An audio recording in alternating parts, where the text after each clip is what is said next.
औज़ुबिल्लाहि मिनश्शैतानिर्रजीम बिस्मिल्लाहिर्रहमानिर्रहीम।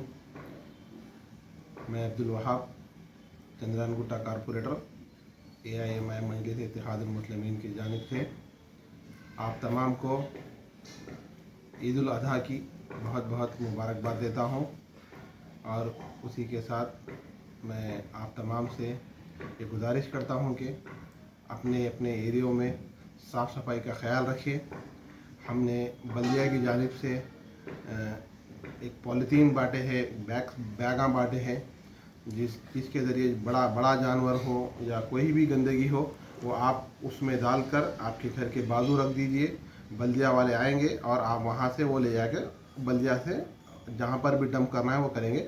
बस आपसे कहना ये है कि अपने अपने मोहल्लों का, अपने गलियों का साफ़ सफाई का ख़ास ख्याल रखिए। इसी के साथ मैं फिर से आप तमाम को एक खुद ईद उल अज़हा की बहुत बहुत मुबारकबाद देता हूँ। शुक्रिया। खुदा।